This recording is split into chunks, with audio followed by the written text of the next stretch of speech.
Teemo's done ascending. He's not even crawled out of the rat's nest before I'm nudging him with what I want him to say first. Come on, say it. Please? My rat voice gives a sigh. Captain Teemo on duty, but I'm not a captain, I think. I'm pretty sure he brings up his stats to look at, while I'm suddenly celebrating at the top of my not lungs. I calm down by the time he's done looking, and he looks a bit confused. Honestly, I kinda am too, but I'm not concerned. Fluffles became a quaddle, but Teemo is still just a rat. Not a dire rat, or a rattling, or some crazy spirit rat or something. Just a rat, who can talk. How do you feel, Teemo? Faster? And I can hear you more clearly. Oh, what did I sound like before? You didn't really sound at all. Just feelings and flashes of intent. Ooh, like an empathic bond. That's kind of how I hear you guys too. Anyhow, do you have any questions for me before we get to work? He manages to look a bit bashful. Yeah, why me? I knew you were considering Poe and Tiny, but why me? Well, there's a couple things. One is the cult. I had a feeling my voice would be kind of influenced by who I chose, instead of just regurgitating what I say. Poe would be a bit too regimented. He likes things ordered and planned. Tiny would probably give me an air of mystery and wisdom, but after the cult really got started, I started thinking that'd be a bad idea. So I wanted you, Teemo, to keep me grounded. The second thing is that you're the best one to get around to actually talk to people. With your shortcuts and size, you can basically get from anywhere to anywhere in less time than it'd take Tiny to even get out of his maze. And you'll be a bit of a test for delvers who want to talk to me. If they can't give you the respect you deserve as my voice, just because they think you're a normal rat, then I don't have anything to say to them except goodbye. Teemo takes a few minutes trying to process that. I felt his uncertainty before he ascended, so I'm not really surprised he needs a bit of time to come to terms with anything. What should I call you? He asks suddenly, and I regard him curiously. What do you mean? Everyone has a different voice for you. Tiny calls you the Weaver, Poe calls you Lord, Flaffles calls you Den Master, Jollet just calls you the Voice, which is kinda ironic come to think of it. Grim calls you Master, Queen and Honey both call you Emperor. Huh, what do you call me? Boss, he says with certainty, and I take a moment to just think. What should I be called? Most of the Scions just have a title for me, not a name. I could give him my name or even an internet alias or something, but that just feels weird. But what else should I be called? I was never any good with names. Maybe a title then? Yeah, because I was totally a noble before getting hit with a truck. But there are things I had earned. I got my degree in engineering for one. That feels weird too, though being a dungeon called engineer... That does give me an idea though. It's a pretty fitting one too, as I think about it.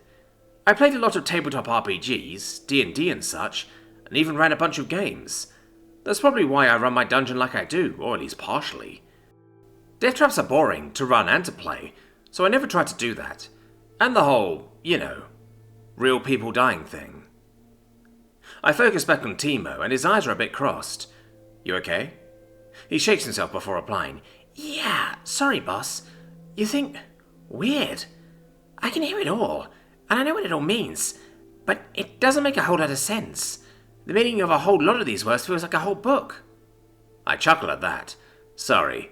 Hopefully you can learn to ignore me when I'm just thinking to myself, or I can learn to not think in your ears. Anyway, I have a name. You can call me the DM. Thedium?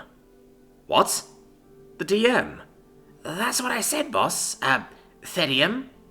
Huh. How'd you get that? You know the meaning of what words I use, right? Teemo shivers a bit on his little ratty feet. Yeah, but the meaning is way too long to call you. The word you use sounds like Thedium. Weird. Phonetic? Oh man, I knew you weren't actually speaking English. Is it some kind of translation magic or something? Maybe? I've only ever been in this dungeon. Right, sorry. You don't magically have the answers any better than I do. Though speaking of magically having the answers, I think the first official thing I need you to do, my voice, is to go talk to Larks and Aranya. I'm so uncomfortable with the cult, but I get the feeling they won't just stop if I ask them to. Aranya is a high priestess now, A lock sanctified the sanctuary.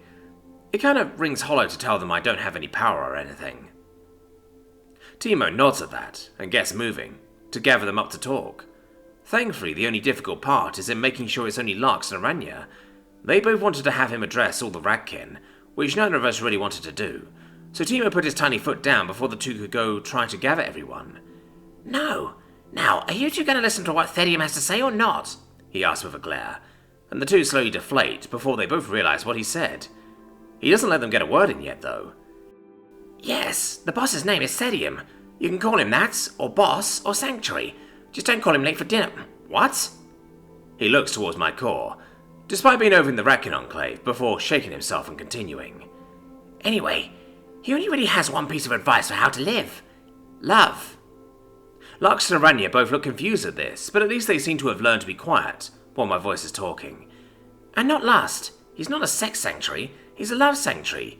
So don't go organising big orgies or something to try to make him happy, just love. Genuinely care for others without needing anything back. Aranya looks overjoyed. Lux smiles like he's been given some great nugget of wisdom. When Teemo doesn't continue, Lux speaks up first. A wise and caring sanctuary. Therium. Aranya looks about ready to explode and starts talking to Mal a minute, before Teemo gets her to quiet down long enough to get a word in edgewise. Settle down. The boss knows you want to talk, Aranya, but we've got stuff to do. When she looks like he just ate her puppy, he hastily continues, But we can talk in the morning, before you go to sleep, okay? The red kobold perks up significantly at that, and I mentally smile at the three, before directing my attention elsewhere. Teemo's not kidding about me having stuff to do.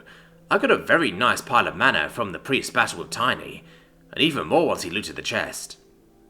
It's enough for me to at least finish the first part of what I want for the crypt complex. The ratlings haven't broken through to the crypt just yet, but it should be close. I've also been upgrading the zombie and skeleton spawners, and they're both ready for me to choose their specialization. I take a closer look at my options, and notice ones that I didn't before. Fungal zombies and green skeletons. At first I want to ignore the fungal zombies, but I actually think they'll be safe. The plague rats that Neverest had never actually started a plague. They could just infect delvers with stuff with a bite, so I don't think I'll be accidentally shrooming the city to destruction. I'm pretty sure they'll just have chances to drop mushrooms with beaten, which is kinda cool. The green skeletons are a bit more vague. I don't think they're just going to be a recolor of a normal skeleton. Maybe they'll be kinda mossy. Whatever they are, they're more intriguing than the other skeleton options, so I go ahead and upgrade the spawners. The zombies don't change much, except for growing a little mushroom on the top of their heads. It's almost cute. The skeletons actually do start developing moss, so yay for guessing. Now all I need to do is wait for the ratlings to break through, and they can start populating the crypt complex.